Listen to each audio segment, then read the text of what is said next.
Hello, everyone, and welcome to this episode of Ignition Time. In yet another very, very tense hearing, Dr. Fauci accused Senator Rand Paul of fueling threats against his life. In fact, Dr. Anthony Fauci, who's President Biden's chief medical advisor on the pandemic, lashed out to Senator Rand Paul, accusing the Kentucky Republican of distorting his mission and fueling death threats against him and his family. In fact, at a recent hearing of the Senate Health, Education, Labor, and Pensions Committee, Dr. Fauci said Paul claimed he was, I quote, responsible for the death of 4 to 5 million people, which is really irresponsible. Pretty shocking statements. And here's another statement that Dr. Fauci made. What happens when he gets out and accuses me of things that are completely untrue is that all of a sudden it kindles the crazies out there, and I have threats upon my life, harassment of my family and my children with obscene phone calls because people are lying about me. This from the government's top infectious disease specialist in the United States of America. And Dr. Fauci says, I quote, in usual fashion, Senator, me. This is a comment from Dr. Fauci. Let's take a look at this segment where Rand Paul doesn't have much going on, so he decides to grill Dr. Fauci on his emails. Let's roll the tape and watch this rather contentious exchange between Rand Paul and Dr. Fauci. Let's watch. Do you really think it's appropriate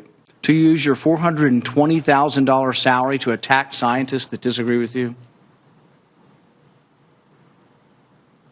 The email you're referring to was an email of Dr. Collins to me. If you look at the email that you responded to and hurried up and said, I can do it. We got something in Wired magazine. No. I think in usual fashion, Senator, you are distorting everything about me. Did you ever object to Dr. Collins' characterization of them as friends? Did you write back to Dr. Collins and say, no, they're not friends, they're esteemed scientists, and it would be beneath me I did not do that? You responded to him that you would do it, and you immediately got an article in Wired, and you sent it back to him and said, hey, look, I've got him. I nailed him in Wired of all scientific publications. That's not what went on. There you go again. You just do the same thing every hearing. That was your response. And this wasn't the only time.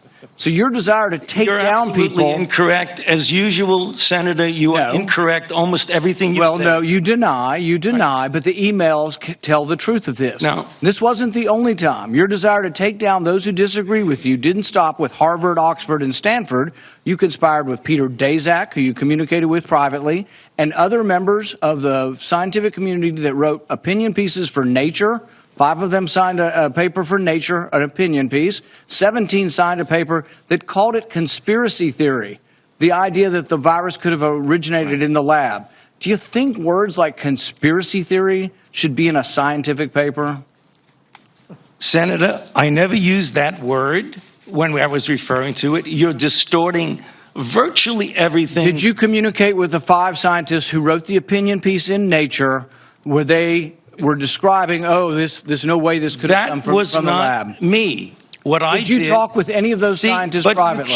You keep distorting the truth. It is stunning how you do that. Did you talk to any of the scientists privately who wrote the opinion? You did. Well, what were they telling you privately? Well, let me explain. You're going back to that original discussion when I brought together a group of people to look at every possibility with an open mind. So not only are you distorting it, you were completely turning it around, as you usually do. Most of the scientists that came to you privately, did they come to you privately and say, no way, this came from the lab? Or was their initial impression, Dr. Gary and others that were involved, was their initial impression actually that it looked very suspicious for a virus that came from a lab? Senator, we are here at a committee to look at a virus now that has killed almost 900,000 people. And the purpose of the committee was to try and get things out, how we can help to get the American public.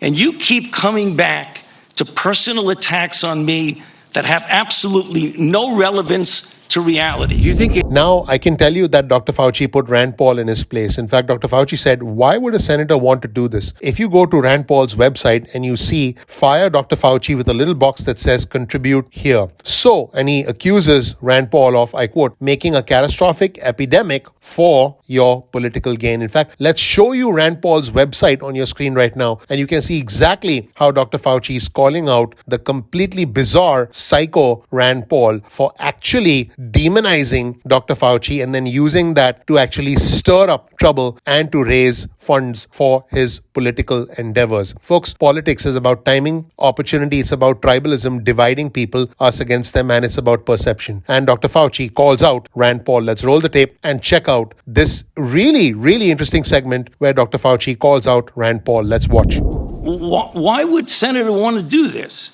So go to Rand Paul website and you see Fire Dr. Fauci with a little box that says contribute here. You can do $5, $10, $20, $100.